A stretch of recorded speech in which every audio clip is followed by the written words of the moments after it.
Welcome to another quiet journey into the past. You've pressed play on boring history for sleep, and tonight, we'll be stepping softly into the polished marble halls and candlelit corridors of one of history's most extravagant palaces, Versailles. But we won't begin with kings or queens. Not right away. Tonight's story is not one of coronations or conquests, but rather the slower rhythm of daily life behind the golden gates.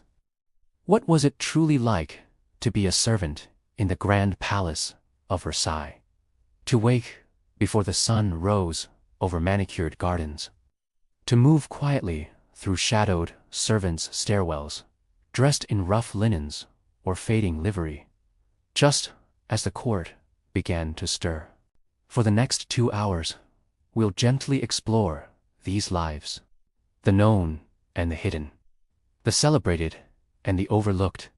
15 chapters, each one a doorway into another layer of Versailles and the world that spun around it.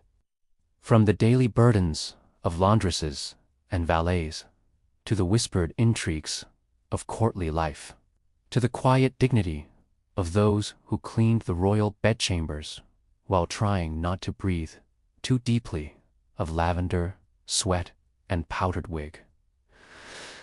So, find your most comfortable position. Allow your breath to settle, and let your thoughts grow slow and still. The past is waiting. Let us begin. Segment 1. Before the palace wakes, the morning routine of a servant in Versailles. Imagine yourself in the chilly, half-dark of a pre-dawn corridor. The air is damp, laced faintly with last night's hearth smoke and the distant scent of beeswax polish. It's just before 5 in the morning. The sun has not yet crested over the distant forests of Saint-Still. Lie still, lie silent, their waters held in momentary stillness. This is when your day begins. You are a domestique, one of the countless servants who make the vast machinery of court life run smoothly. Your lodging is not in a room, not even a proper attic, but in a crawl space tucked behind a wall or above a corridor. Cramped, airless, often shared with another servant or two. A straw mattress, a wooden box for belongings, and, if you are lucky, a small basin for washing. There is no bell to wake you, only habit and the muted movements of others rising, too. The palace, even now, does not sleep. There are servants who work through the night, stable boys minding horses in the royal stables, kitchen porters stirring coals to life, guards changing shifts outside the queen's apartments. But for most, like you, the day begins here, in quiet urgency. You dress quickly. Your clothing is plain, serviceable. If you serve directly in one of the noble households within the palace, your livery may carry colors deep blue, perhaps, or russet red-faded by countless washings.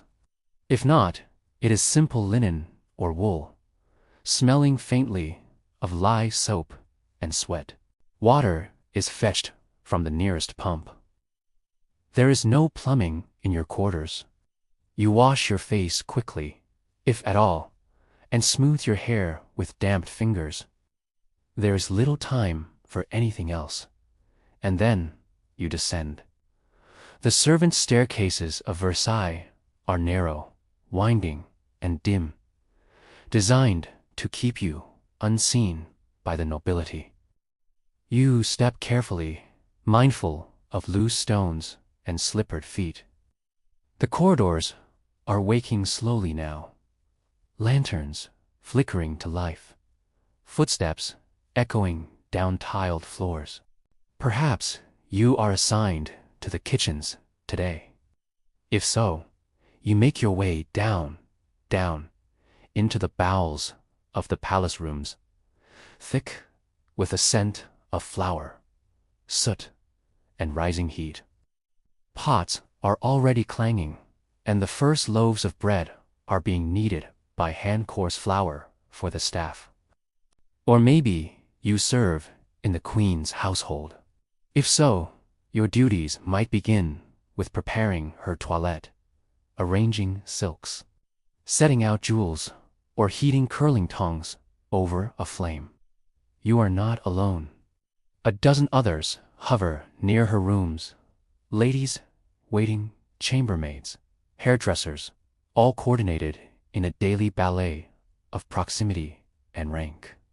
But no matter your post, the rhythm is the same. You move quickly, quietly. There is hierarchy even among servants, premier valets, femmes de chambre, plongeurs, each with their realm, their routines, their silence. By 7 o'clock, the palace is alive. Music begins to drift faintly from the chapel.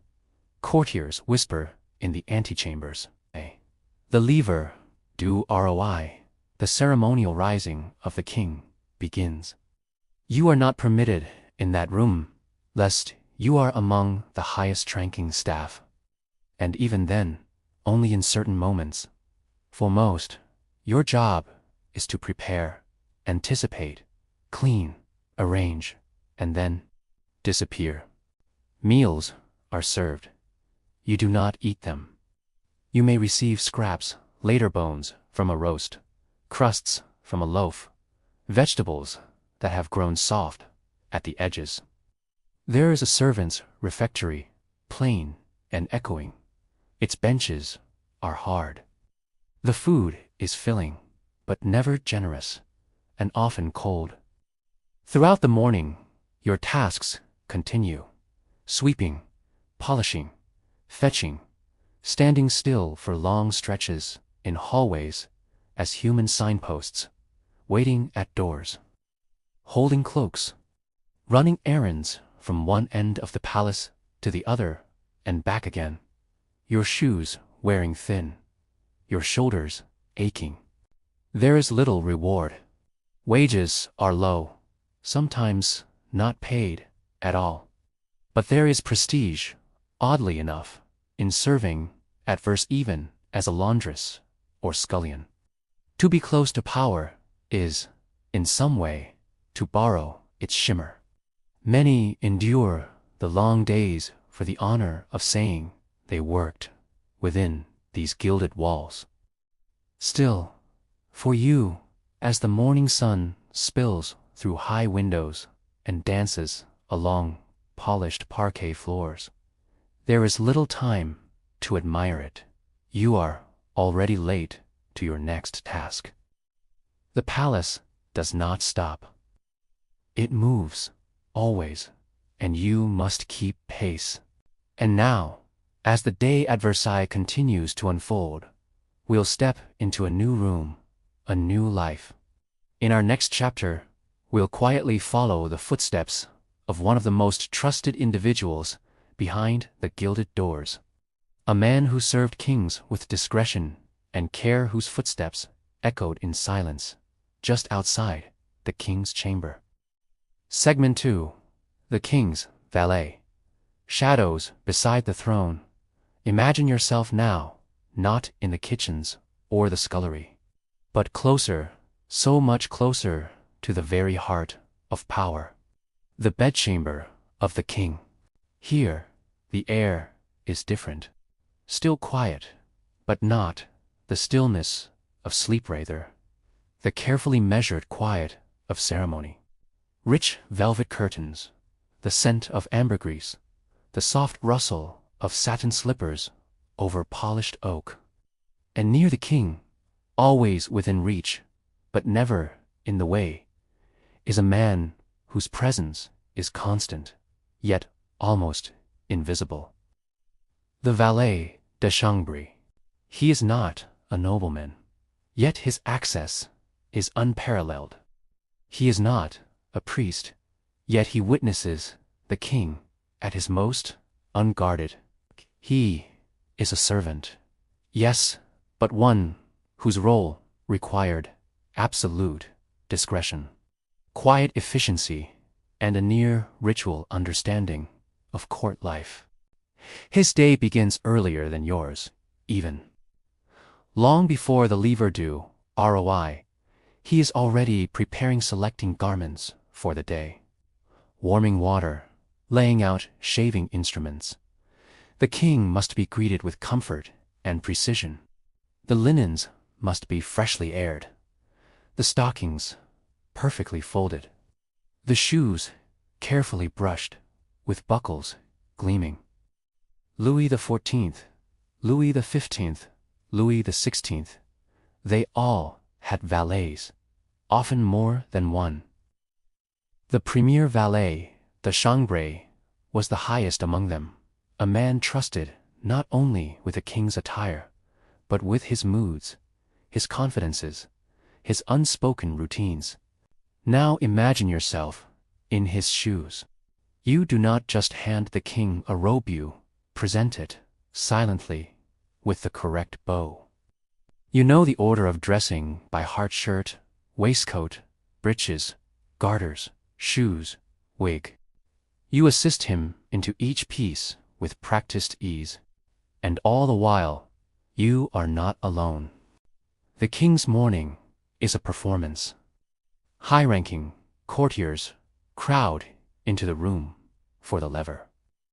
Dukes and marshals jostle, quietly and with formality, for a place near the king's bed. Each rank has its permitted moment only. Certain nobles may hand him his shirt or pass him his cane. But throughout it all, you, the valet, always near, always working.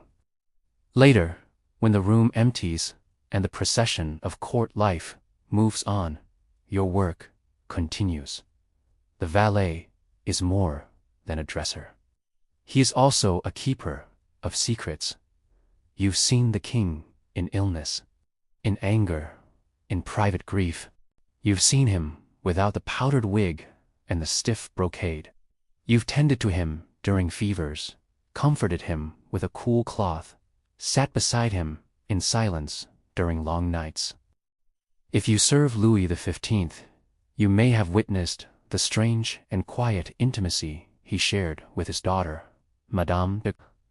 If you served Louis XVI, you may remember the distant look in his eyes as the tensions outside the palace walls began to rise. There is a rhythm to this life, and like all rhythms, it is both soothing and constraining. The valet has a small chamber near the king's rooms, modest but clean.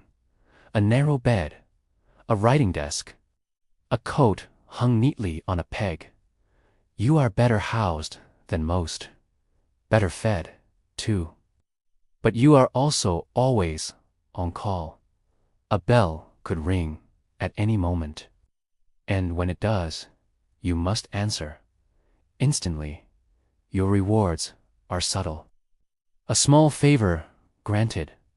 A nod of recognition from the king. A whispered word passed to a minister on your behalf. Some valets rise through ranks, becoming chamberlains, even ennobled. Others remain where they began, living quiet, useful lives in the king's shadow. You must never overstep. The line between servant and influence is narrow and dangerous to cross. Still, you are there. In the quiet moment before the king retires, you help him undress. You fold his coat, unbuckle his shoes, present his nightshirt. The room is lit with soft candlelight. The heavy drapes are drawn. The courtiers are gone. And for one brief instant, you stand not as a servant before a king, but as a man beside another man. Weary from the burden of rule, eyes heavy, ready for sleep. You bow, you step back. The guards close the chamber doors. And once again, the palace grows still.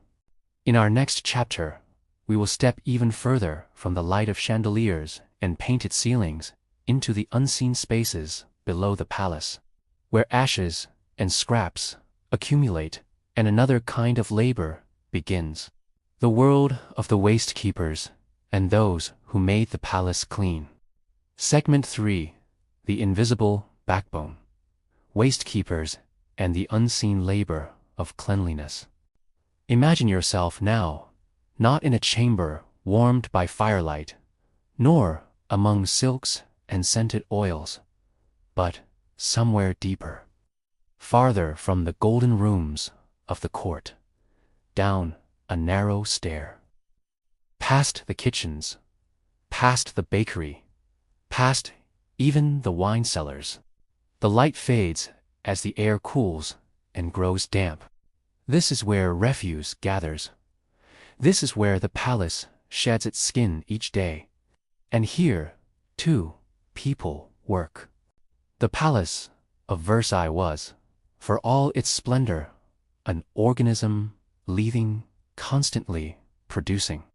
Not just beauty, but waste. So much of it. Scraps of food from banquet tables. Ashes from hundreds of hearths. Hair trimmings. Broken furniture. Soiled chamber pots. The detritus of thousands of lives. Someone had to manage it. That someone may have been you. The term fossoyeur, or waste keeper, was not always written down. Their names do not appear in ledgers beside artists or musicians, but their work was essential, quietly, endlessly essential. In the early morning, as the palace still stirred with early rustlings and the scent of bread baking, you began your rounds. A heavy cart, a broom, a cloth tied around your face, not for appearances, but to keep out the stench. You moved from chamber to chamber, or waited in the corridors where servants deposited filled chamber pots. Baskets of scraps, pails of dirty water. Your hands always moving. Your boots always damp. There was no plumbing. Waste flowed sometimes literally into designated pits, cesspools carefully located beyond the main palace walls. But within the walls, it had to be gathered, lifted, carried, and carted away. The air in these passageways was thick, musty, sometimes acrid, but never still. Rats scurried. Roaches lingered near drains. Yet you worked, quietly, methodically. Your garments were not livery. They were stained with the marks of labor-rash streaks, oil spots, soaked hems. But they served well enough. You wore gloves, if you had them, though most did not. Your hands were calloused. Nails often split from the lime in the cleaning water. Some waste was burned, some buried. Some meaty, some refuse, it could be sold. Even refuse had a value in the right context. Bones boiled for glue. Metal scraps repurposed. Leftover bread fed to pigs on palace grounds. And when the carts were full, you guided them slowly along the back routes, past the orangery, to the edge of the gardens, where fires were already burning. Smoke curled upward in slow spirals, gray against the early light. There, others worked tending the fire pits, turning ash with iron pokers, breaking down crates and broken crates for fuel. You rarely saw the nobles, only sometimes when a footman passed in haste, or when an errant dog from the queen's menagerie wandered near. But your presence was understood, if unspoken, essential, tolerated, and occasionally even acknowledged. One chambermaid might nod quietly as you lifted her pail. A cook might leave you a crust of bread. Small kindnesses, but they lingered. There were risks, of course, infection, vermin, bites, injuries from lifting or slipping, but few spoke of these. A quang could be replaced. There was always someone else in the village, or among the poorer outskirts of Paris, willing to work for a little coin and a warm meal. Still, there were rhythms here, too, patterns you learned to follow. When waste peaked, when the kitchens cleared, when the ashes cooled enough to stir, you learned to move quietly through the servant corridors, unseen. To take pride in small things, floor left clean, a room aired of its smells, a task done without complaint. And when your cart was empty, when your broom leaned again against the wall, and your boots rested beside the door, there was silence. Not the courtly silence of polished etiquette, but a deeper stillness, the stillness of necessary work, concluded for now. You might sit back to the wall, eating your portion of lentils or bread, listening to the distant clatter above heels on marble, laughter through thin floors, music from a distant harpsichord. None of it quite touched you, but still, you held up the palace in your quiet way. In the next chapter, we will emerge from the shadowed corners of labor into a brighter, stranger world. That of courtly ritual and theatrical performance, where nobles stage their lives like plays, and even the act of greeting could be a spectacle. We'll explore the contrast, how the rhythms of the elite existed in stark, glittering opposition to those we've seen so far. Segment 4.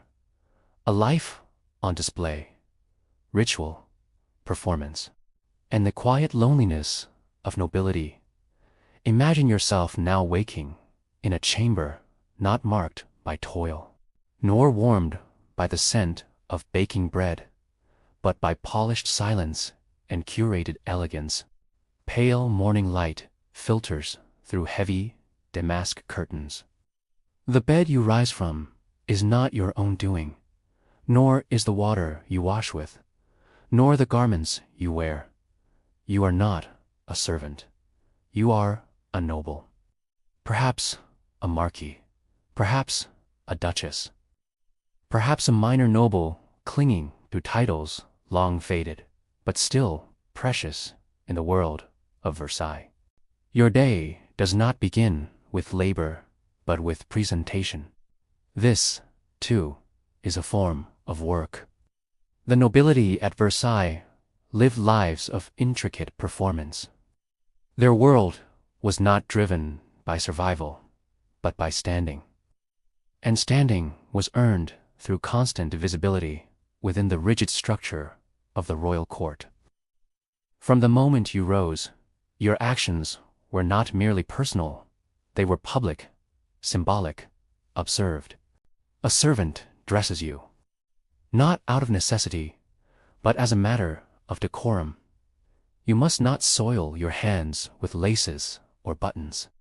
Corsets are tightened, wigs powdered and arranged, jewels fastened. Every layer is a signal to your peers, to the king, to history itself, that you belong here, that you are worthy, and then you appear. In the Galerie des Glaces, the hall of mirrors, your silhouette is one among many, reflected and refracted until individual presence blurs into collective display. In the salons, the marble halls, the sweeping gardens, you do not merely walk, you are seen to walk. Every motion is deliberate, every glance part of a silent negotiation of proximity, influence, favor. The court of Versailles was structured like a theater. Not by accident, but by design. Louis XIV, the Sun King, understood power not only as force, but as spectacle. He positioned himself at the center of an elaborate dramatic star, its subject, and its director.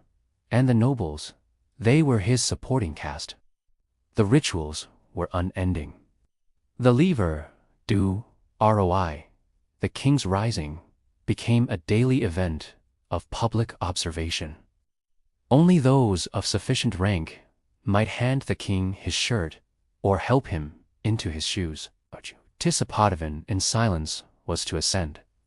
Outside the king's chamber, it was much the same.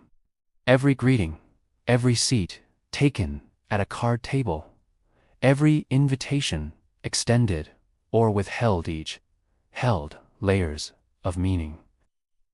Who stood closest to the king at mass? Who was summoned to a private audience? Who received a nod? And who was left waiting? It was a game, but not a light one. The wrong word, the wrong association, a missed curtsy, or even an absence on the wrong day, could lead to quiet exile, not with chains or cells, but with the far colder punishment of being ignored. And so, you are careful. You speak in measured tones. You wear what fashion demands, pastels 1 year, florals the next. You commission a new wig, taller than the last, its white curls powdered until they glow. You attend the ball, your laughter carefully modulated. You dance the minuet, stepping in time, never too fast, never too slow. But beneath the brocade and ceremony, a quieter reality lingers. Many nobles were, in truth, quite poor financially, at least. Living at Versailles was expensive. Rent, servants, gowns, gifts, appearances. Some mortgaged estates to maintain the illusion of ease. Others borrowed constantly, balancing debts like delicate crystal on a teetering tray. And yet, they stayed. They had to. To leave Versailles was to vanish. Influence was proximity. If you were not seen, you were not considered. If you were not considered, you were forgotten. And so, they remain moving through gilded rooms like actors trapped in a play with no final curtain. Some, of course, enjoyed this life. Others longed quietly for simplicity, a countryside estate, an honest conversation, a moment unobserved. But Versailles offered no refuge from attention. Even in your private apartments, your life was never entirely your own. Servants passed through. Letters arrived. Gossip traveled faster than carriages. A slip of the tongue over tea might echo through corridors by nightfall. And yet, this was the center of the world. All roads of power led here. One could not retreat without consequence. And so you remained. Day after day, year after year. You bowed. You smiled. You lingered just long enough. And when the sun set behind the gardens, painting the palace in amber light, you might, at last, return to your rooms. The door would close, the wig removed, the face wiped clean of powder. The silence, finally, yours. But only for a while. Tomorrow, it begins again. In the next segment, we will explore a story nestled within these corridors of power, biography, not of a king or a queen, but of a lesser-known servant whose quiet life reveals so much about the nature of Versailles itself. A life that touches nobility and obscurity in equal measure. A life lived almost entirely in the shadow of the Sun King. Segment 5. The Linen Keeper. A life folded into the palace. Imagine yourself now not as a grand noble walking beneath painted ceilings, nor as one who hauls waste in the early hours, but someone in between. Someone often unseen, yet always present. Someone whose hands moved constantly, but whose footsteps were soft. A linen keeper. You are Jean. Or perhaps your name is Madeleine. It matters little to the court your title is, and your realm is cloth. Each day, before most of the palace even stirs, you are already at work. Your world is not made of marble, nor of mirrors, but of fabric yards and yards of it. Fine linen, coarse wool, silk for curtains, velvet for altar cloths, uniform cotton for the lesser servants, delicate lacework for high-born sleeves. The laundry rooms are tucked away behind the kitchens, far from the perfumed salons. They are warmer than most corners of the palace, always filled with steam and the soft, wet scent of boiling water, ash soap, and fabric starch. A fire is always burning beneath the copper vats, their sides blackened with years of use. The floors are often damp, your boots often soaked. There is no time to rest. Sheets must be cleaned, pressed, folded. Napkins and tablecloths from yesterday's banquet need soaking and scrubbing. Chamber linens, some barely used, others heavily soiled, must be sorted with care. It is not simply cleaning, but accounting. Each piece is numbered. Each noble family brings their own linens, embroidered with initials or crests, and expects them returned without so much as a missing thread. Mistakes are not forgiven. You have a ledger, and you keep it well. You cannot read all the fine books in the palace library, but you know your numbers. You know the names and symbols of dozens of noble houses, recognize their towels by touch, their pillowcases by scent. Each item is laundered by hand-scrubbed, wrung, rinsed, sometimes bleached in the sun behind the orangery, where sheets flutter on long lines like flags of surrender. After drying, everything must be ironed, and the irons themselves heated over coals, heavy, their handles worn smooth by generations of hands like yours. Folding is an art. For the Queen's household, there are standards, precise dimensions, tidy corners, bows tied at just the right point. For the lower wings of the palace, there is less ceremony, but no less care. Even the laundresses of the laundresses are expected to maintain order, silence, precision. You rarely enter the grand chambers. Once a week, perhaps, to deliver fresh sheets to the apartments of a duchess, or to gather soiled tablecloths after a state dinner. You step carefully, your eyes to the floor, the basket on your hip, perfectly balanced. But you hear things. Gossip flows more freely than wine. Footmen speak too loudly when the doors are closed. Kitchen girls whisper as they pass. You know when the king is unwell. You know who quarreled with whom at last night's card table. You know when a noble woman disappears from court and returns months later with a slightly paler complexion and a new cousin in tow. You keep such things to yourself, because you, too, live within this great machine. and attention in a place like Versailles is rarely a blessing. Still, there is dignity in your work, quiet pride. When you finish folding a room's worth of linen, the cupboard stands like a fortress, orderly. You feel it in your arms, in the ache of your back, in the warm weight of a day spent usefully. Sometimes a visiting noblewoman will pass and glance your way. She might wrinkle her nose, say nothing at all. But once, a countess gave you a nada, small thing, but remembered.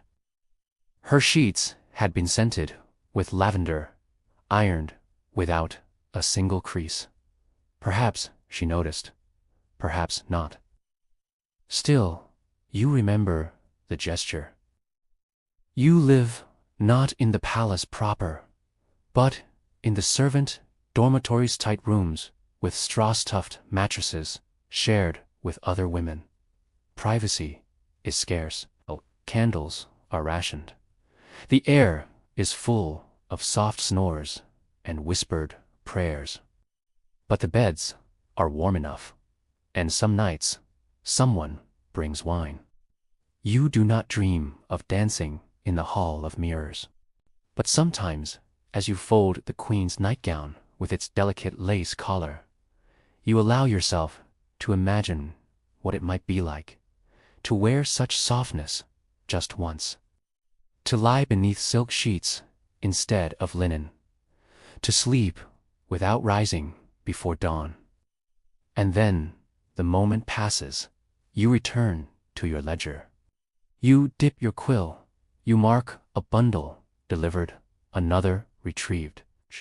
Your fingers are dry from lye and soap, but your handwriting is clean, and the rhythm of your day begins again. In our next segment, we will shift to a different kind of labor, one not of cloth or carts, but of delicate hands and perfect memory. We will enter the private world of the royal dressers, those who handle the bodies and garments of kings and queens with reverent precision, and whose roles were bound by intimacy and absolute discretion. Segment 6. In the shadow of royal skin. The king's valets and the queen's dressers. Imagine now a chamber lit only by a few carefully tended candles. The scent here is one of starch, pomade, and old wood. The air is hushed with footsteps, soft voices, softer still. You are no longer in the grand salons. You are in the garderobe of royalty, place of intimacy, of secrets, of meticulous ritual. You are not a noble. You are not quite a servant, either, not in the ordinary sense. You are valet de chambre to the king, or perhaps a femme de chambre to the queen. Your task is one of the most delicate in Versailles, because it is difficult in the physical sense, but because it brings you as close to the monarch as any subject can stand. You do not address them first. You do not speak unless spoken to. But you are there when they rise. You are there when they undress. You are there, sometimes, when they weep. For Louis XIV, the king you serve, his life is an ongoing performance, but you see the unpainted face behind the role. You are there during the lever, the public rising ceremony, where layers of men enter his chamber in increasing ranks, each helping in turn to dress the king. But you are the first. You fetch the robe, the stockings. You set the wig carefully upon the dressing stand. You warm his slippers near the fire. And for a few moments, before the outer doors open and courtiers begin to stream in, it is quiet. Just you, the king, and the gentle rituals of preparation. You must not fumble. A wrinkle in a stocking, a misplaced item, could draw a sharp glance, or worse, quiet dismissal from your post. And in Versailles, to be dismissed is to be forgotten. Your knowledge must be precise. You know every layer of the royal attire, how the lace cuff attaches to the sleeve, how the sword is buckled in place, how the small glass snuff-box must always be within arm's reach. You know what shade of ribbon is appropriate for each ceremony, what scent the king prefers, and how to maintain the shine of his shoe buckles without damaging the delicate embroidery nearby. But beyond the dressing itself, you are also a silent guardian of secrets. You see the king's body in ways others do not, when it is weary, when it is aged, when it is in pain. You help bind the joints when they ache. You warm cloths in winter for comfort.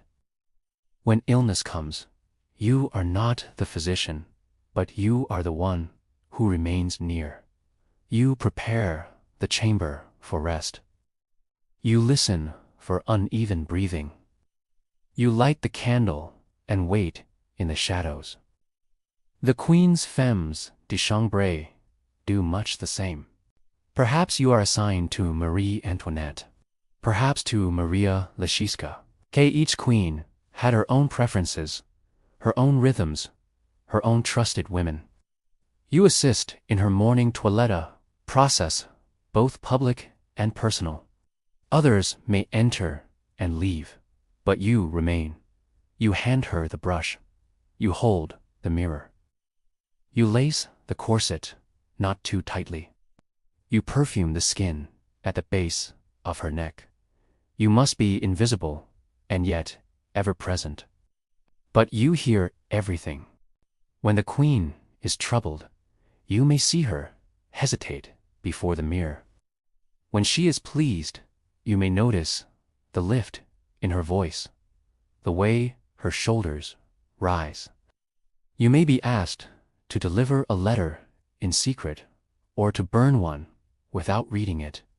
And you must never tell anyone, especially not another servant, what you see or know. Gossip, for you, is death. Your position may earn you envy. You stand closer to the monarch than many nobles ever will. But with closeness comes risk. If the queen is displeased with you, no matter how slightly, you may find yourself replaced without explanation. And so, you are careful. You do not ask questions. You remember the small things, the preferred side of the bed, the way the mirror must be angled, the quiet signal that means no one else should be admitted. You keep your face calm, your hands steady, your presence like furniture, liable, always there, never noticed. There is a strange rhythm to this life. Some days are long and ceremonial weddings, feast days, state visits. On such days, your tasks multiply, and every detail becomes heavier with consequence. On quieter days, you are left with laundry, brushing wigs, roiling shoes, polishing silver-handled brushes, preparing the next day's arrangement in careful silence. There is pride in this precision, in the crisp fold of a chemise, in the gleam of the polished looking-glass, in the way a royal robe drapes perfectly, because you laid it out just right. And though you do not wear fine clothes or eat from silver dishes, you are part of this great world. Not at its heart, perhaps, but near enough to feel its pulse. At night, you retreat to your own quarters, modest but private, a mark of your elevated trust. You remove your servant's livery, stretch aching feet, and, perhaps, allow yourself one small, luxurious sip of sweet wine, a letter from home, a few moments by candlelight, without expectation. And then you sleep lightly. For tomorrow, the monarch will rise again. And so must you. In our next segment, we will explore something not quite seen nor fully understood in its time: the silent complexity of personal hygiene at Versailles. From perfumed gloves to chamber pots hidden behind silk screens, we will examine the real habits and hidden routines that kept the palace, if not clean then, at least fragrant. Segment 7. The Fragrant Illusion. Hygiene and cleanliness at Versailles.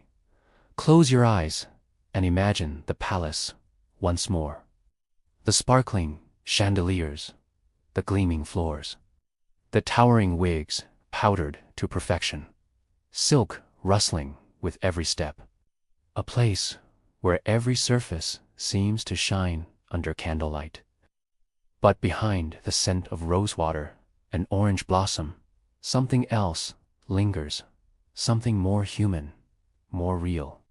Versailles, for all its grandeur, was not a place of regular bathing.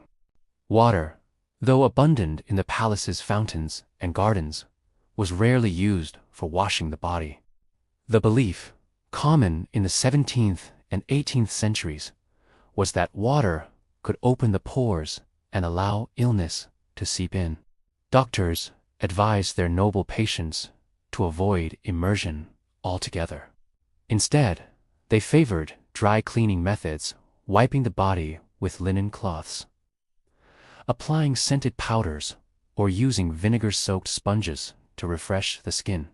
As a result, full-body baths were rare, reserved mostly for illness or medical instruction. If you were a member of the court, your idea of cleanliness did not involve lathering soap and warm water, but rather layering perfumes and maintaining a surface of visible polish. Perfumed gloves were a common accessory, not just a fashion item, but a defense against the smells of the crowded palace. These gloves were often lined with ambergris, musk, or lavender, giving off a pleasant aroma with every movement of the hand. Small pomander spheres filled with aromatic herbs or oils were hung from belts or tucked into bodices. Handkerchiefs, always at the ready, were dabbed with cologne to be held over the nose in crowded gatherings. The palace itself had lavatories, but not as we know them.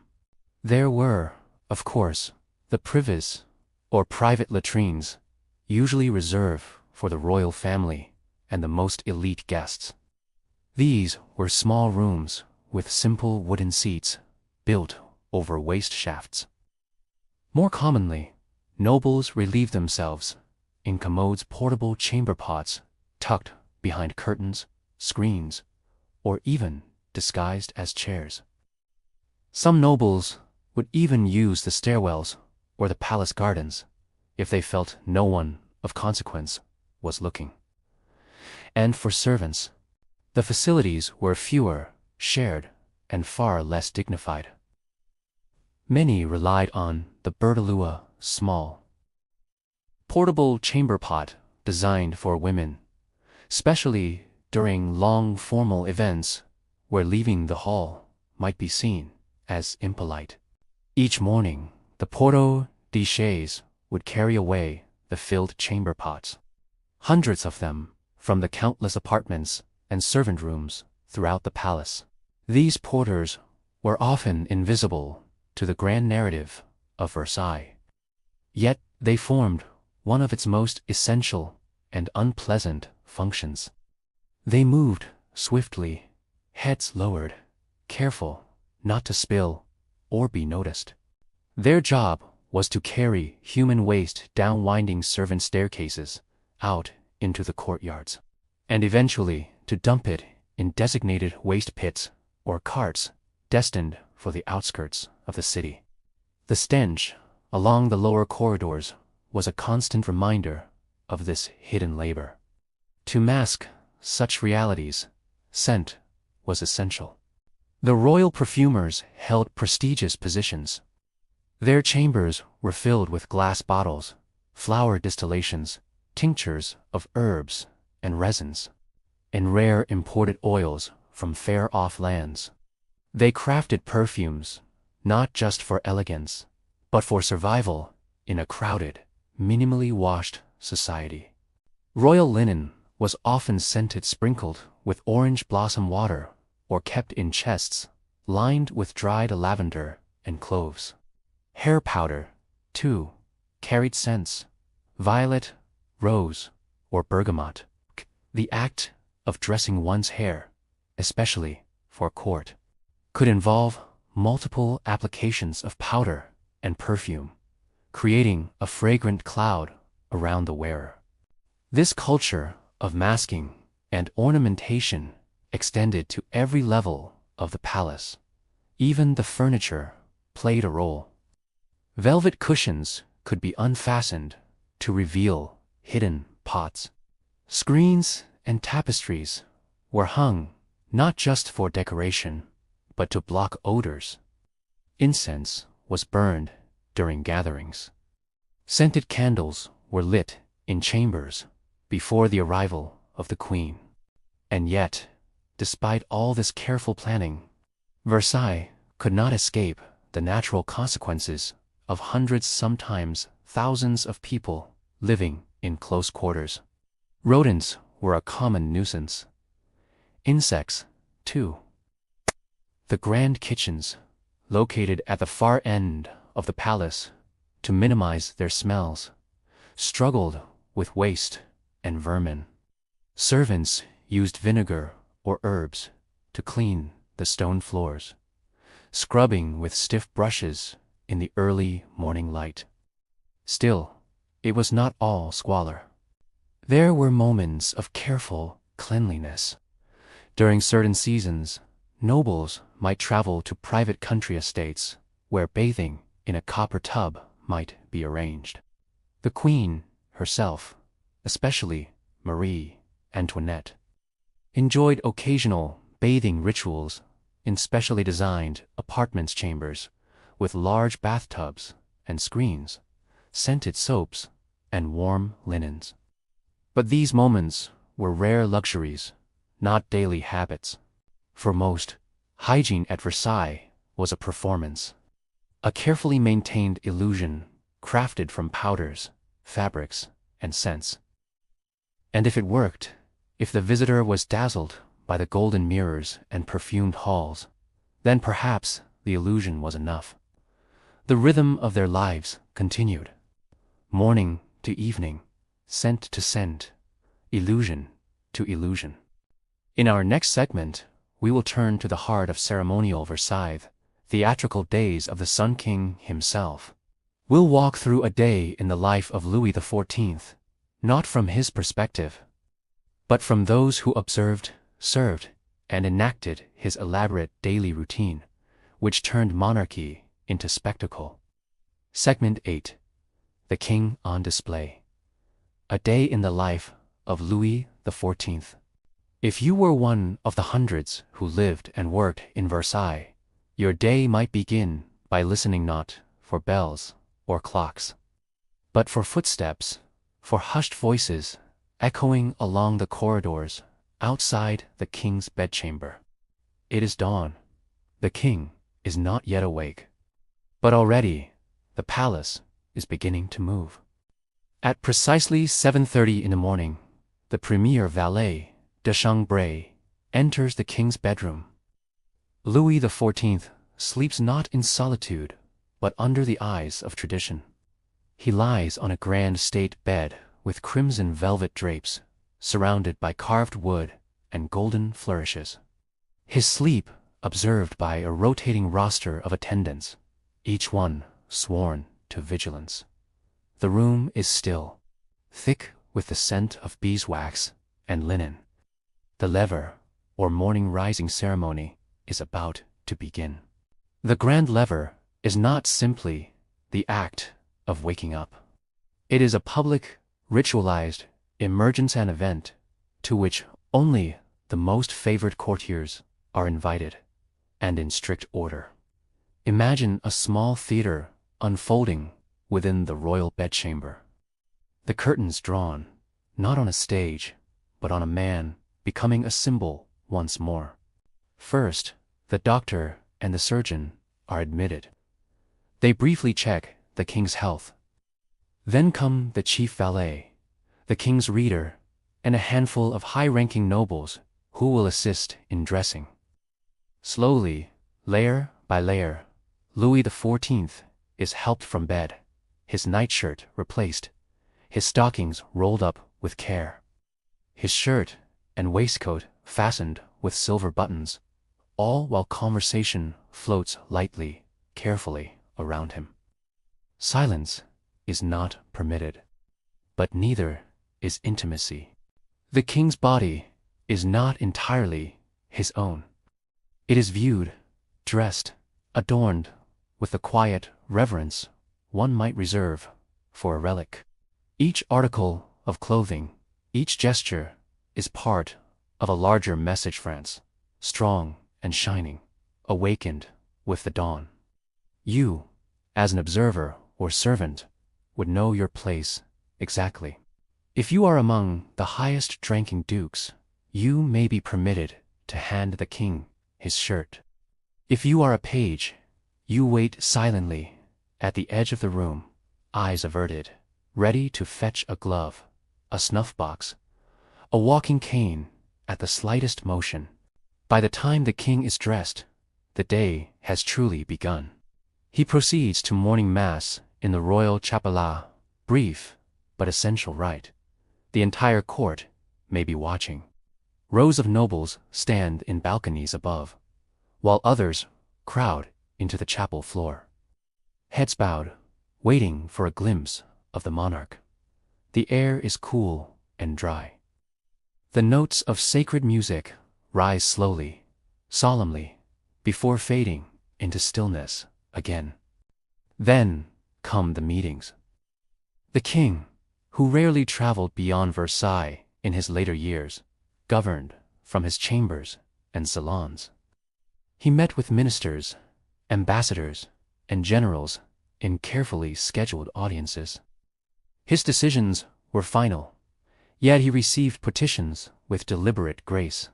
The days were dense with paperwork, discussion, and the subtle art of delay. Meanwhile, the palace around him pulsed with its own rhythm. Kitchen staff prepared the midday meal grand couvert, on certain days, was taken in public. Yes, even dining was a performance. Courtiers would gather to watch the king eat, standing respectfully, murmuring quietly. The table was long and gleaming. Dishes arrived in succession, carried in by liveried servants, while musicians played softly nearby. Sometimes the queen or the dauphin joined him.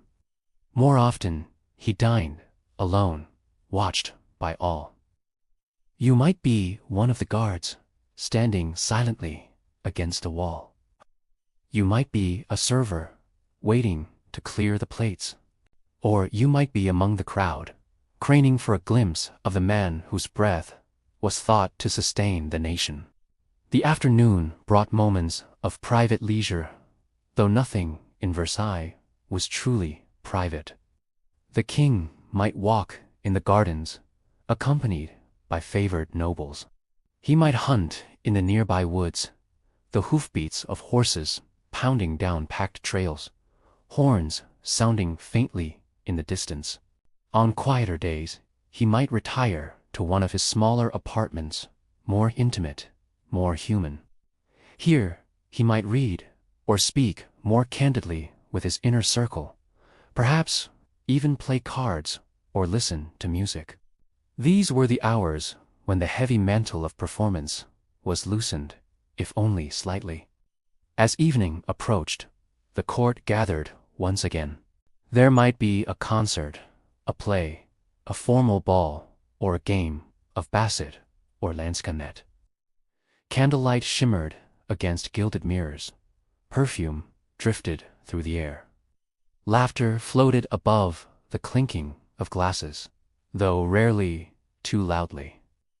Everything at Versailles was filtered through etiquette, through hierarchy, through centuries of ritual. And then came the couture, the evening ceremony of undressing. Like the lever, it was public, though slightly more subdued. The king was guided gently back into his night attire. A prayer was said. The same ranks of favored courtiers attended, each helping in turn with the removal of a garment, the folding of a coat, the drawing closed of bed curtains. Only once the final guests were dismissed did the king truly rest. The palace would quiet room by room. Candles were snuffed, footsteps faded. The night belonged to the servants, now to those who cleaned, repaired, carried, and prepared all over again for tomorrow's performance. For in Versailles, nothing was spontaneous. Even sleep served the crown.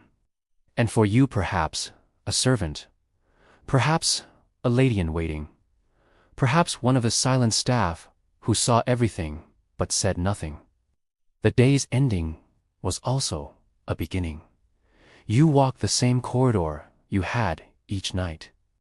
You breathed in the same candle smoke and dust and fading music. And you waited for dawn when the rhythm would resume. Segment 9. The Hidden Quarters. Servants' lives behind the walls of Versailles. Imagine yourself in the early hours before dawn. The palace is hushed, cloaked in dim light, the fires in the great halls reduced to embers.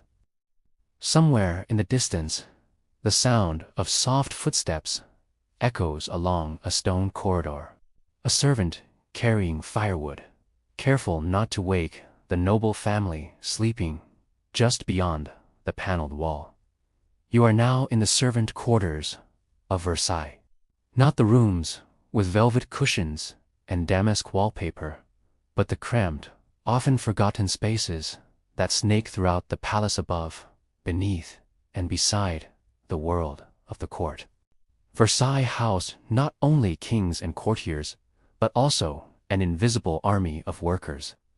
Estimates vary, but during its peak, as many as 3,000 to 10,000 servants, workers, and support staff kept the palace functioning. These individuals ranged from high-ranking household officers to humble scullery maids, each part of a strict internal hierarchy. The lives of these servants were shaped by proximity, both physical and social, to power. Some held positions of considerable prestige, like the valets de chambre, who dressed the king, or the femmes de chambre, who attended to the queen. These roles often came with small, well-placed rooms within the main palace building, mere steps from their masters. The closer you were to nobility, the more likely you were to be seen and, perhaps, one day, rewarded. Others lived in less enviable circumstances. Behind grand apartments, behind the painted panels and thick curtains, were narrow staircases known as escalier hidden stairs used by servants to move without disturbing the courtiers. These led to cramped chambers tucked under rooftops or deep within basements, rooms without ornament or comfort.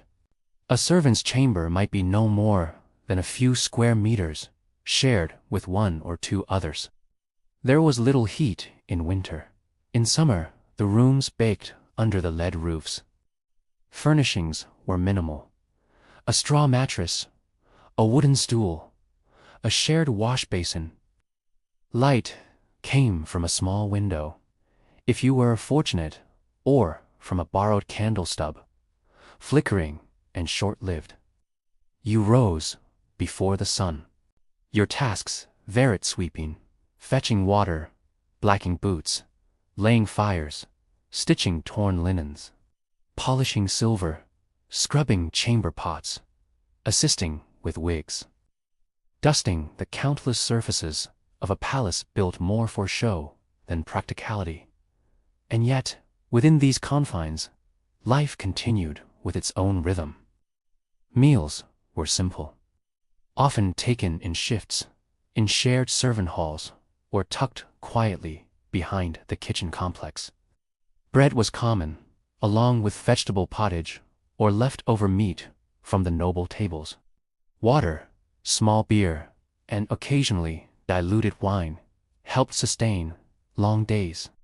There was little time for idleness, but occasional moments of quiet emerged during laundry days, in the courtyards, or at night, when stories might be whispered from pallet to pallet, tales of impossible lives, of noble affairs glimpsed through half-closed doors, of dreams far removed from candle wax and worn shoes. Hierarchy among the servants was strict. A mater diito, or senior valet, might command significant respect, while a young kitchen boy could expect years of silent labor before earning even modest recognition. Women, too, had their own ladders to climb. Femmes de chambre could rise in esteem with discretion and loyalty, while laundresses and scrub women endured the most physically demanding and thankless work. Yet, within the servant class, friendships were formed. Rivalries simmered. Marriages occasionally emerged, often within the same household or adjoining ones. Letters were exchanged with family in distant provinces, their ink faded with worry and hope. Children were born, though few remained at Versailles long. Most were sent to foster families nearby or returned to the countryside. The palace, after all, was no place for the cries of infants. Perhaps most remarkable was the ability of these men and women to navigate the demands of visibility and invisibility. They were expected to be present, always ready, always attentive, but never intrusive. They witnessed countless secrets, heard hushed arguments, observed quiet moments of grief or laughter, yet remained silent. They moved like shadows behind the pageantry, their existence essential but uncelebrated. Still, there were small pleasures. On feast days, servants sometimes held quiet gatherings of their own, away from the main salons. They might share sweet pastries pilfered from the kitchens, sing provincial songs, or dance in echoing back corridors when the nobles were away at court entertainments. In these moments, the rigid lines of hierarchy blurred just a little. And at night, when the palace darkened and the courtiers retired, the servants claimed the silence. The great halls emptied. The mirrors reflected only candlelight and dust. The echoes of music faded, replaced by the soft scrape of brooms and the hush of tired voices. In these hidden hours, Versailles belonged to them. The unsung keepers of the king's house, the quiet guardians of the illusion. Segment 10. Women at Versailles. Powdered grace and quiet burdens. Imagine yourself in the early afternoon, when the light filters in gently through tall, mullioned windows, casting long patterns on polished floors. In the salons and drawing rooms, the soft hum of conversation rises among rustling skirts and the faint clink of porcelain teacups. Here, women perform a different kind of ritual. They are wives, mothers, companions, rivals each, one dressed in layers of fabric and expectation. At Versailles, a woman's life was shaped by rank, marriage, and proximity to power. From the queen herself to the lowliest laundress, each inhabited a clearly defined place. And yet, within these boundaries, women maneuvered, endured, and sometimes flourished. Let us begin at the pinnacle of the queen. Marie Thérèse of Spain, the first queen to preside at Versailles, lived a life of deep protocol and quiet isolation. She bore her role with dignity, attending public events, hosting receptions, and producing airs. Yet her influence was limited, her presence often overshadowed by the king's mistresses, most famously Madame de Montespan, and later Madame de Maintenon. Imagine the queen's daily routine, carefully managed from dawn until dusk. Surrounded by ladies, Edie, moment, scheduled and watched. Her morning dressing, like the king's, was a semi-public affair. She received visitors while being coiffed and laced into her corset, always gracious, always serene. Beneath the surface, however, life was not always gentle. Court women were expected to embody elegance, piety, and charm, but also to navigate a treacherous web of gossip, alliance, and competition. The salons were arenas of wit and subtle rivalry. A misstep in conversation, a late appearance at a reception, or a poorly chosen word could damage reputations built over decades. Fashion was both armor and prison. Gowns with stiff bodices and panniers wide enough to brush doorframes restricted movement. Hair was powdered and styled in elaborate constructions, sometimes with tiny ships, fruit, or flowers built into the coiffure. Cosmetics, made of lead and crushed pearls, lent a ghostly glow, but at a cost. For the noblewoman, appearance was everything. But not all women at Versailles had the luxury or the burden of display. Many served quietly in the queen's household, or in the noble family's apartments. These women were the femmes de chambre, blanchisses, and chambermaids, linen keepers, laundresses, and cooks. Their labor was largely invisible, but indispensable. Their hands bore the weight of court life. They rose before dawn to heat water for washing, to mend torn lace, to scrub floors and starch collars. They worked in silence, speaking only when addressed. They knew the patterns of their mistresses' lives, intimately what perfumes they favored, how they liked their tea, which rings belonged on which finger. These women occupied a strange place in the palace. They were ever present, and yet never acknowledged beyond their role. Accomplishes whispered while brushing hair. They wiped away tears, unseen by noble eyes. They were witnesses to joys and tragedies that history never recorded. And they, too, had dreams and burdens. Some were unmarried and lived in modest quarters, sharing space and stories with other maids. Others had husbands who worked in the stables or kitchens. A few fell in love within the palace walls, secret romances conducted beneath the ever-watchful eyes of senior staff. Women of all ranks lived under the watchful gaze of a male-dominated hierarchy. But within their own circles, they found strength. Friendships were carefully nurtured. Information, valuable, often dangerous, was shared in whispers. Advice on childbirth, on court etiquette, on surviving scandal, was passed from older women to younger ones, like cherished heirlooms. And yet, Versailles could be cruel. For every duchess, elevated by royal favor, there was another, shamed and dismissed.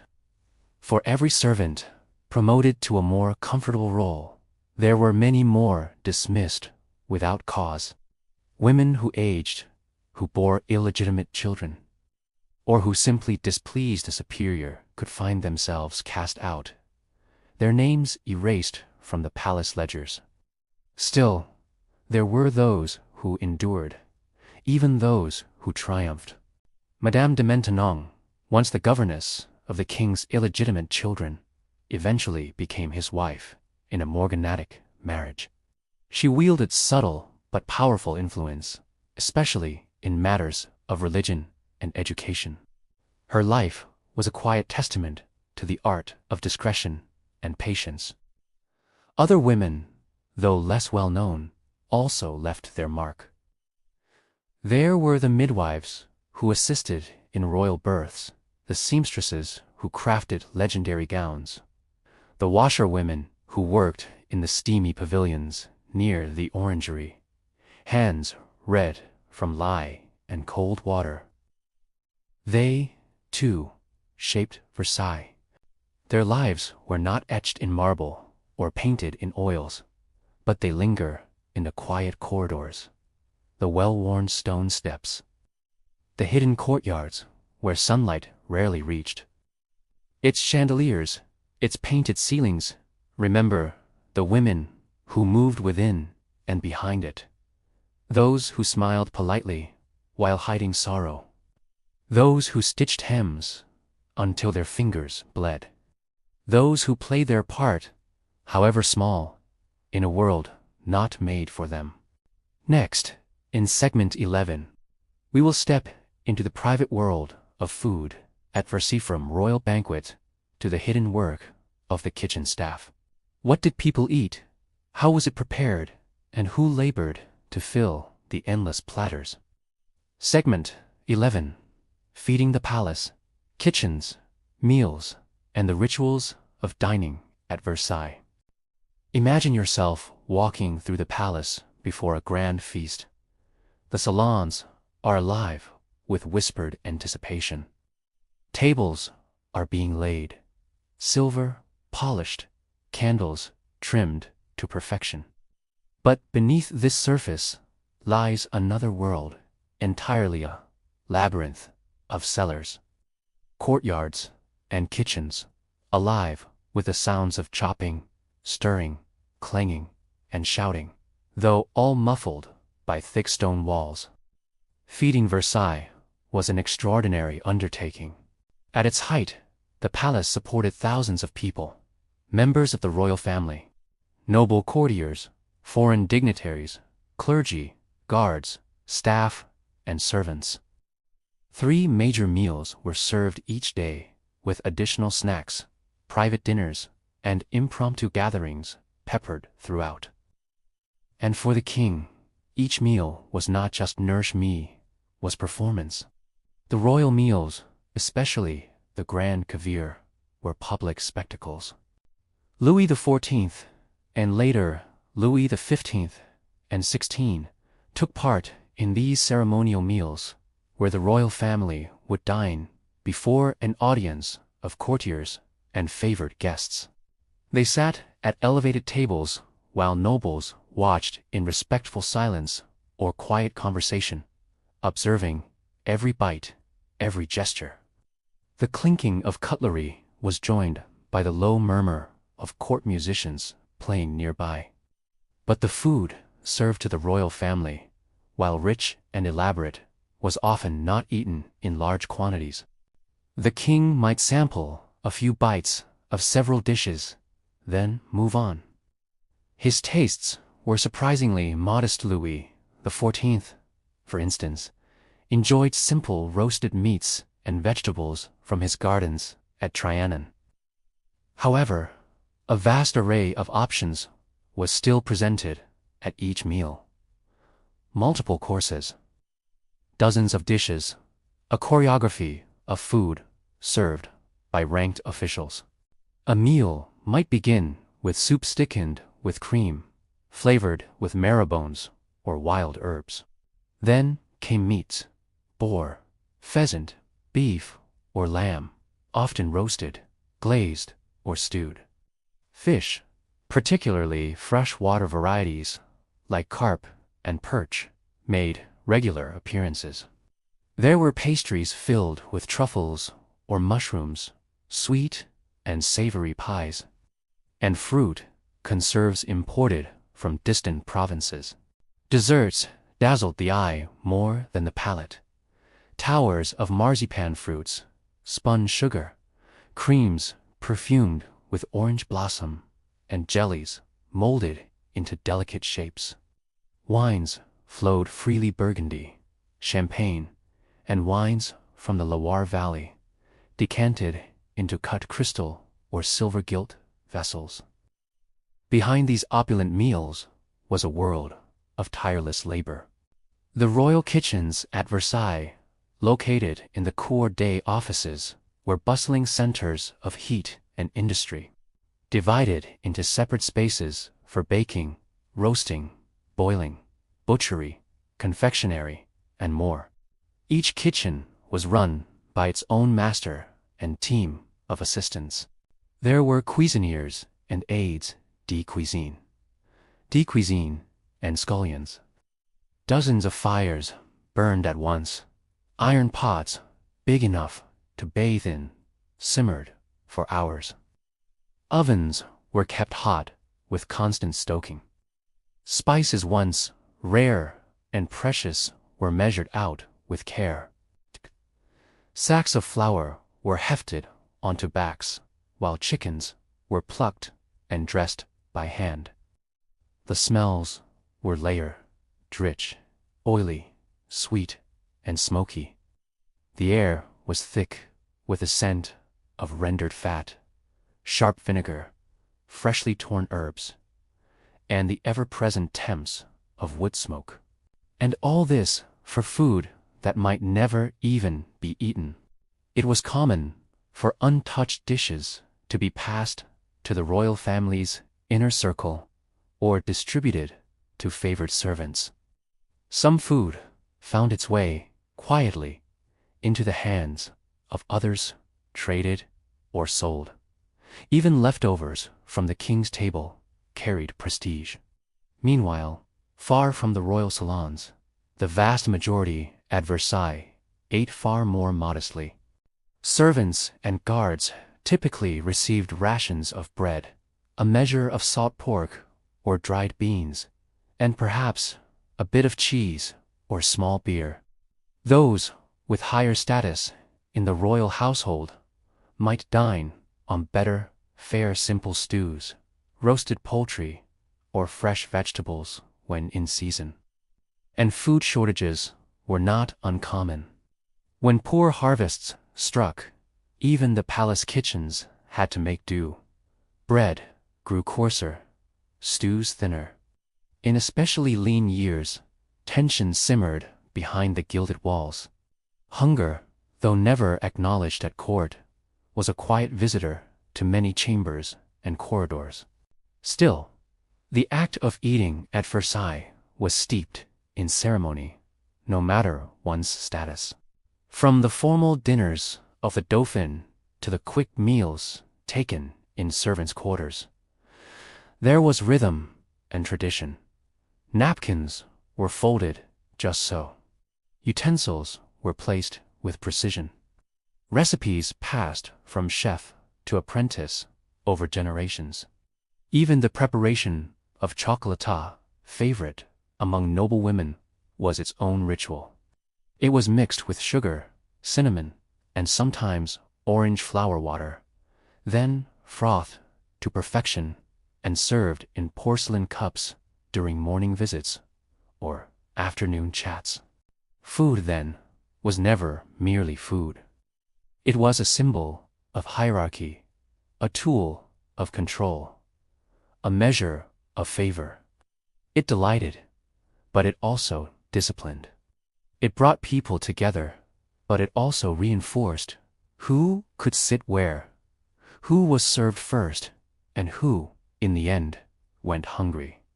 So, as you imagine Versailles, once more the marble halls, the painted ceilings, the rustle of gowns, and the tap of heeled shoes, know that beneath it all, fires burned, knives chopped, pots simmered. An entire world toiled, uncelebrated, to bring beauty to the table. Next, in segment 12, we will explore the rituals and rhythms of hygiene, health, and medicine at Versailles, what it meant to bathe, to heal, or simply to endure discomfort in a palace not designed for ease. Segment 12, Hygiene, Health, Rituals of Cleanliness and Care. Imagine, if you will, the quiet pre-dawn hours at Versailles. The palace is mostly still, save for the hushed steps of servants lighting fires, drawing curtains, and preparing for the day's ceremonies. In the private apartments, nobles begin their morning routines.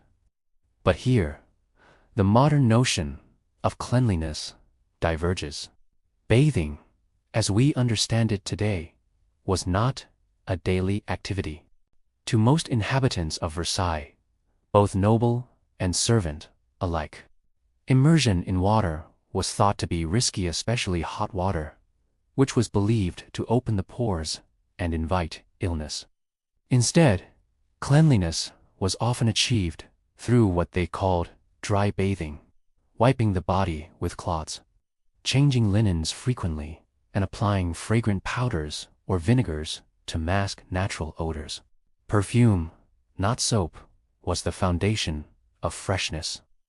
The court was awash in scents, floral, spicy, herbal, worn on skin, sewn into garments, and sprayed onto handkerchiefs.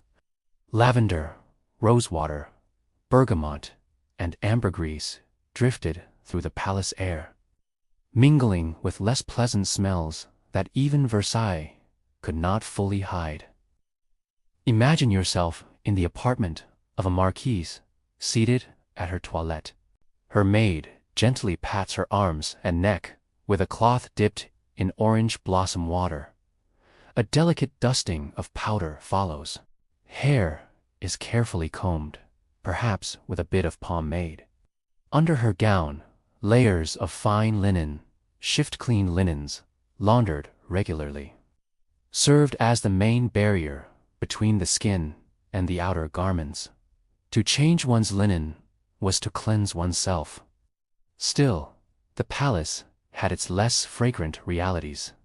Despite its grandeur, Versailles lacked modern plumbing. Chamber pots and bordelus small, curved vessels discreetly used by women were the norm. These were emptied by servants or taken to designated areas in the palace known as prives, or to the nearby courtyards where waste was collected. The infamous Cour des Princes, in particular, was known for the pungent odors that wafted up from its drains. Windows opening onto this courtyard were often kept shut, even in warm weather. Water, though plentiful in the fountains and canals, was not always clean. Drinking water came from various sources: the Seine, nearby springs, and eventually through aqueducts. It was sometimes filtered, boiled, or mixed with wine to mask any impurities. Illnesses like dysentery and typhoid were not uncommon, though rarely spoken of in polite society. Health at Versailles was a constant concern, a source of quiet dread. The physicians of the court practiced a medicine rooted in the ancient humoral theory, a belief that health depended on the balance of bodily fluids: blood, phlegm, yellow bile, and black bile. A fever might be treated with a bloodletting, a persistent cough with syrup made from violets or crushed pearls. Leeches were kept in jars in the apothecary rooms. Herbs were hung to dry near open windows. Tonics, tinctures, and purgatives were prepared with meticulous care, often with ingredients that seemed more poetic than practical: powdered emerald, unicorn horn, and amber. For the royals, Every sneeze and stomachache was cause for alarm. The king had a personal physician who was expected to attend him at all hours. Medical journals were kept documenting even the smallest complaints. When Louis XIV suffered from an anal fistula, painful and embarrassing condition, it became the subject of great medical interest and led to the invention of a special surgical blade. The success of the operation was celebrated with medals. And yet, true healing often came not from medicine, but from rest, clean air, or spiritual solace. Pilgrimages were recommended. Prayers to saints were whispered in private chapels. Holy relics were pressed to foreheads. The line between medicine and faith was a blurry one. Some courtiers carried small reliquaries around their necks for protection. For the palace's many servants, access to medical care varied. Minor injuries and illnesses were often treated by herbalists, midwives, or senior household staff. Many relied on generational knowledge, recipes passed down for teas, poultices, and salves, a mixture of honey and thyme for sore throats, comfrey for sprains, lavender oil for calming sleep. There was also fear, particularly during outbreaks of disease. When smallpox swept through France, even the gilded walls of Versailles could not protect its inhabitants. Nobles fled to their country states, but not all could escape. Servants were especially vulnerable, often remaining behind to tend to the sick or to keep the palace running. The air grew still during these times. Conversations quieted. Curtains stayed drawn longer in the mornings. Despite all this, there was a constant striving for well-being. Versailles had gardens designed not just for beauty, but for health. The King's Herb Garden, or Potager du Roi, grew not only vegetables, but medicinal plants, chamomile, lemon balm, fennel, and rue. Morning walks through the gardens were encouraged, especially for those of delicate temperament. And while bathing was rare, it was not entirely absent. Private bathtubs existed for those with the wealth and space to use them. Wooden tubs lined with cloth, filled with warm water, carried up by servants in pails. These baths were rare luxuries, often scented with flower petals or milk, and taken more for relaxation than true hygiene. So, as you drift now through the mental corridors of the palace, you may notice that health at Versailles was never taken for granted. It was pursued through rituals, scent, linen, and prayer. It was guarded by candlelight and herbal smoke. It was, like so many things at court, both performance and reality. Segment 13. The Gardens of Versailles. Labor, symbolism, and the control of nature. Imagine yourself strolling through the gardens of Versailles at dawn. The dew still clings to the perfectly trimmed hedges. The air is cool and hushed, filled only with the gentle chirping of birds and the distant murmur of fountains awakening. The sky above is wide and soft, brushed with pastel light. But this peace is an illusion. What appears serene and effortless is in fact the result of relentless discipline and design.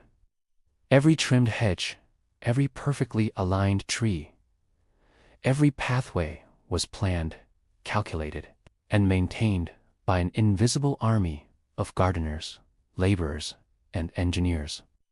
The gardens of Versailles were not just a setting, they were a message of order, a message of power, a message that nature itself would bend to the will of the king. The architect of this vision was La Untre, who, under the patronage of Louis XIV transformed the modest gardens of Louis XIII's hunting lodge into the most famous formal gardens in the world. L'Entre's designs radiated outward from the palace like sunbeams, mirroring the king's role as the center of all things. Straight lines dominated the design, grand radial paths and water basins shaped geometry into landscape. Yet within these structures were surprises, hidden groves, whimsical fountains, and mythological statues. One might walk through a hedge and suddenly emerge into a secret grove depicting Apollo surrounded by muses, or a secluded theater of water where cascading jets played over marble figures. But none of it was accidental. Everything in the garden had a symbolic weight. Apollo, the sun god, was favored by Louis XIV as a reflection of his own identity as the Sun King. Statues, groves, and pools reinforced themes of triumph, classical virtue, and divine right. Even the act of walking through the garden followed a subtle narrative, guiding visitors through allegories of power, reason, and celestial harmony. Yet behind the symbolism was toil. The gardens covered nearly 2,000 acres, with hundreds of fountains, canals, and parterres. Maintaining them was an enormous undertaking and required hundreds of full-time workers. These gardeners, known as jardiniers du roi, lived near or even within the grounds, waking before sunrise to begin their work before the first courtier stepped outside. They pruned trees with meticulous care, shaped hedges with enormous shears, weeded flower beds on their knees, and replaced gravel by the cartload. Paths were swept clean of leaves each morning. Flowers were rotated seasonally: tulips, hyacinths, roses, and dahlias, arranged in precise patterns called parterres de broderie, which looked like embroidery sewn into the earth. And then there was water. Versailles is not near a major river, and supplying water to its hundreds of fountains and canals was one of the great engineering challenges of the time. Miles of aqueducts and pipes were constructed. The most ambitious project, the machine de Marly, used enormous water wheels to lift water from the Seine, technological marvel in its day. Even so, there was never enough water to run all the fountains at once. To manage this, fountains were turned on only when the king or high-ranking courtiers approached, and quickly turned off after they passed. Gardeners and fountain workers used signal bells and flags to communicate along the long paths, creating the illusion of constant motion and abundance. For the servants and laborers, the gardens offered not leisure, but endless responsibility. Many of them lived modestly in the nearby village, or within the Orangean, enormous greenhouse where citrus trees were kept warm in winter. Here, among the lemon and orange trees, gardeners stoked fires to maintain the delicate temperature, hauling pots and soil, trimming branches with care. The gardens were also a stage for royal events. Masked balls, theatrical performances, musical promenades all took place outdoors in specially designed groves. Fireworks lit the night sky above the Grand Canal. Courtiers rowed small boats along its still waters, their laughter echoing across the surface. But for each celebration, dozens worked behind the scenes to prepare, clean, and reset the gardens to their perfect state. For the nobles, a stroll through the gardens was a performance in itself. They moved slowly, deliberately, parasols raised, slippers brushing the gravel. They paused to admire a statue or listen to a fountain. Some whispered gossip behind gloved hands. Others read poetry beneath the trees or sketched the view in bound books. Even in leisure, they played roles as muses, as philosophers, as ornaments of the king's vision. And yet, for all its artifice, the garden could also be a place of quiet. In the early hours, or in a forgotten grove, one might hear only the rustle of leaves, or the distant call of a bird. The smell of trimmed boxwood, damp stone, and sun-warmed earth mingled in the air. A noblewoman might take a solitary walk and find, for a moment, a reprieve from the pressures of court. Even the king had his refuge. The Petit Trianon and the Hameau de la Reine, added later, were designed to mimic the countryside. Here, far from the rigid formality of the grand gardens, Louis XV and Marie Antoinette found a kind of peace in cultivated simplicity. It was still artificial, but the illusion was of nature unshaped. A delicate rebellion against the strict symmetry of the larger grounds. And so, the gardens of Versailles tell us much about the world they served. They were beautiful, yes, but they were also precise, demanding, and hierarchical. They mirrored the palace itself, a place of wonders built on labor, a setting of grace maintained by sweat. Nature, tamed and trimmed, was made to bow, just as every courtier bowed before the king. Next, in segment 14, we will explore a quieter and more hidden aspect of life, love, relationships, and the private lives of those who called the palace home, both noble and servant alike. Segment 14. Love, intimacy, and quiet bonds at Versailles. Imagine yourself in a narrow corridor of the palace, far from the grand salons. It is quiet here, where only the muted sounds of distant laughter or the faint echo of a musician's scale in rehearsal reach the ear. A candle flickers on a console table, and the scent of wax and lavender lingers in the air. Behind these walls, love takes many forms. At Versailles, love was often not romantic in the way we might imagine it. Marriages were contracts, strategic, formal, and frequently arranged before either party had reached adulthood. Noble unions served the needs of diplomacy, wealth, or political alliance.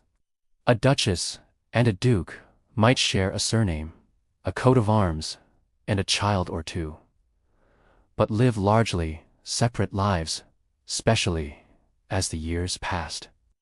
And yet, within this framework of formality, tender feelings found a way to flourish. There were discreet attachments, liaisons conducted behind closed doors or exchanged through glances at court. Notes passed from hand to hand, left in dressing tables or behind vases. There were rendezvous in quiet corners of the gardens, fleeting touches exchanged during a dance, or whispered confidences behind fans. These were the loves that defied titles, fragile, hidden, often doomed, but deeply felt. For the king, love was both deeply personal and unavoidably public.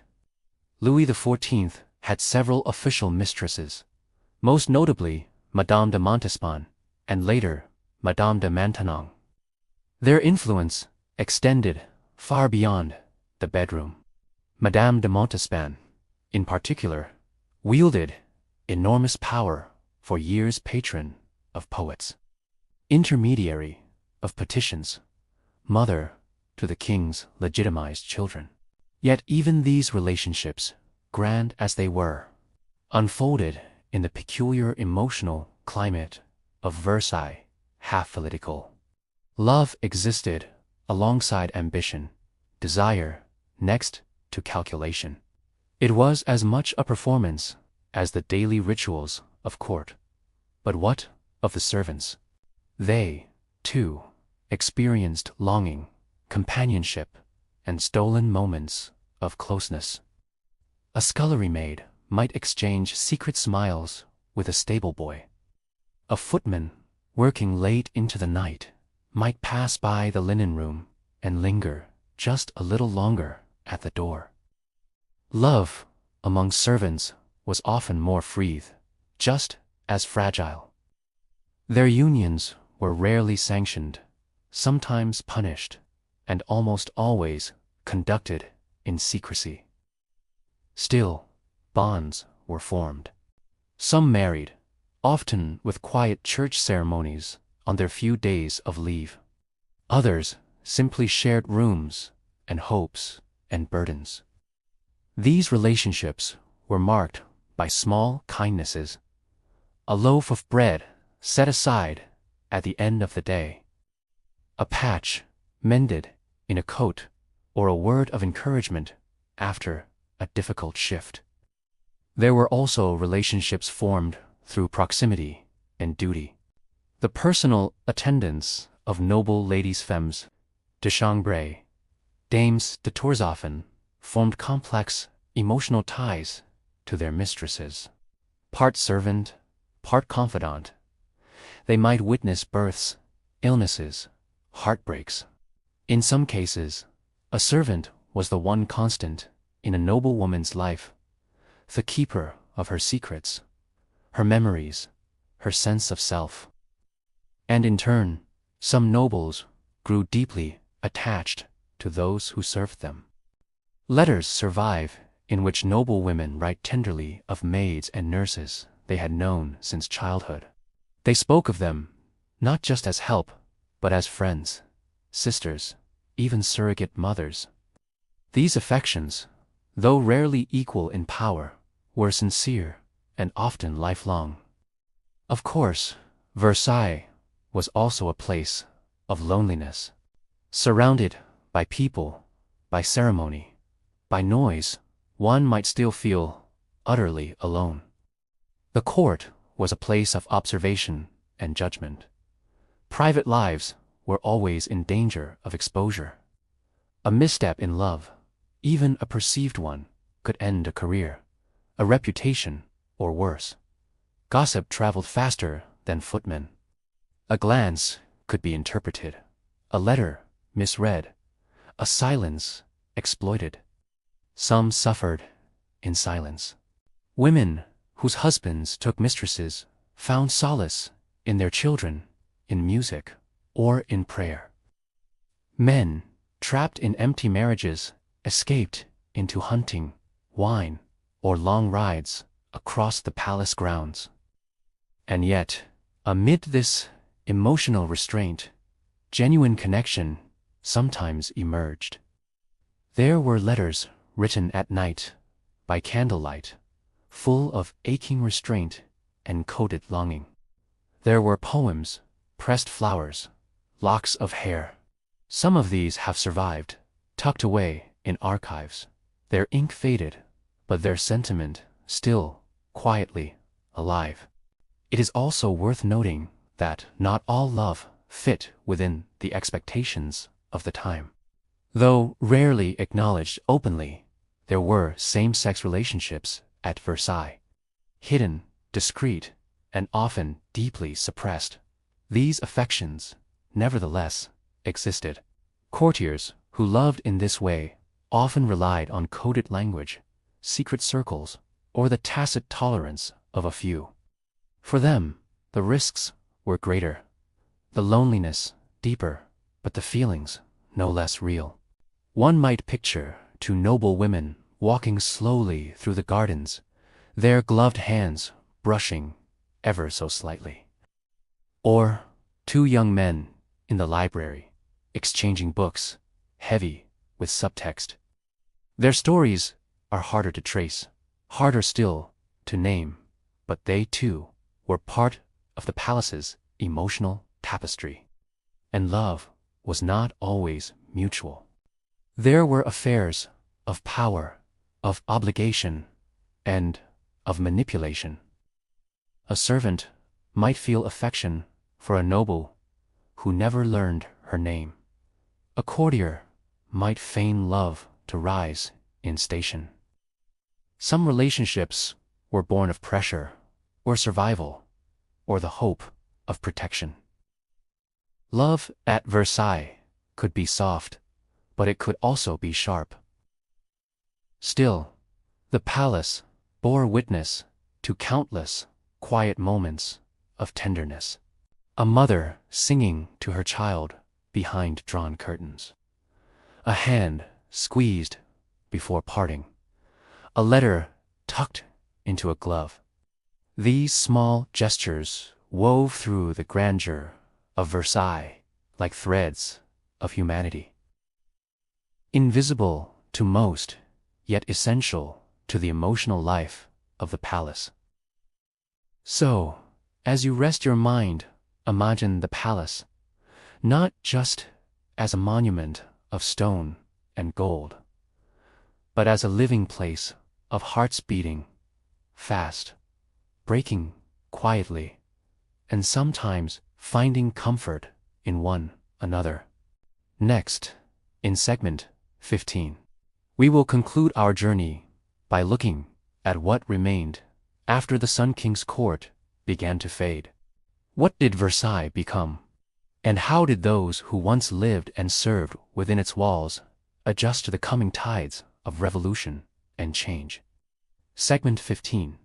The Twilight of Versailles. Decline, departure, and the coming storm. Imagine the palace not in the fullness of its glory, but in the soft twilight of a waning era. The year is 1715. Louis XIV, the Sun King, is dead. He ruled for 72 years, longer than any European monarch before him. His death sent ripples through a court that had been built entirely around his presence, his rituals, and his vision. Without him, the rhythm faltered. His great-grandson, a child of only 5 years, would become Louis XV. The court temporarily moved back to Paris under the Regency, and Versailles was left silent, its rooms suspended in a kind of pause. Servants remained behind, dusting rooms for a king who no longer walked them, keeping fires lit in chimneys that warmed no guests. But Versailles was not abandoned. It breathed, slowly, through a changing century. When Louis XV returned to the palace as an adult, he brought with him a different sensibility, less theatrical than his great-grandfather, more private. He preferred small gatherings to grand processions. The once public life of kingship gradually gave way to a more closed court. This shift was subtle, but it altered life for all at Versailles. The endless ceremonies became fewer. The king dined alone more often. Rooms that had once echoed with diplomatic receptions and musical performances fell quiet. Servants adjusted their routines. Fewer new staff were hired. The structure remained, but its center was growing still. Louis XV also commissioned changes, more private chambers, hidden staircases, and secret apartments. He expanded the Petit Trianon, a retreat from court life surrounded by gardens. There, a few select guests joined the king in quiet evenings, far from the gaze of the nobles. For the broader court, it felt like a withdrawal one that left many courtiers anxious, unsure of how to navigate their roles in a changing royal landscape. And for the servants, the world grew smaller still. Some lost positions, others shifted into new roles, often with more work and less prestige. The strict hierarchy of the previous reign softened slightly, but not always to their benefit. As the royal household became more insular. Many laborers found themselves increasingly invisibly essential, but no longer woven into the grand narrative of the state. Then came Louis XVI, shy, earnest, and unsure of how to wield the immense power he had inherited. He returned Versailles to something closer to its older rhythms, but the times had changed more than he realized. His young queen, Marie Antoinette, would become both a symbol of opulence and a lightning rod for unrest. She too sought escape from ceremony, from scrutiny, from expectation. At the Hameau de la Reine, a mock village constructed near the Petit Trianon, she dressed in simple muslin gowns, played at country life, and invited only a chosen few into her company. For some servants, these new spaces meant new kinds of work: milking cows, tending gardens meant to appear rustic, preparing meals to look peasant-like but taste refined. But the illusion was fragile. Outside the palace gates, France was changing. Food prices rose. Ideas of liberty, reason, and equality began to circulate. Pamphlets were printed. Murmurs grew louder. What once seemed eternal divine kingship, noble privilege, the court of Versailles itself, now appeared vulnerable. And then, one October morning in 1789, the gates of the palace were breached. Thousands of women, many of them mothers, market-goers, laborers, marched from Paris to Versailles. Hungry, furious, and determined, they demanded bread. But they demanded more than that. They demanded justice, reform, change. Servants huddled in corridors, unsure of what was to come. By the next day, the king and queen had agreed reluctantly to return to Paris with the people. The royal family left Versailles, and they would never return to it as sovereign rulers. For those left behind, the gardeners, the chambermaids, the cooks, it was a strange and uncertain time. Some followed the court to Paris. Others stayed behind, maintaining the empty palace in the hope that the king would return. But as the revolution gained force, the very idea of monarchy crumbled. Versailles, once the heart of royal authority, was now a museum of silence. Its furniture was inventoried and sold. Its symbols of power were stripped away. Statues were beheaded.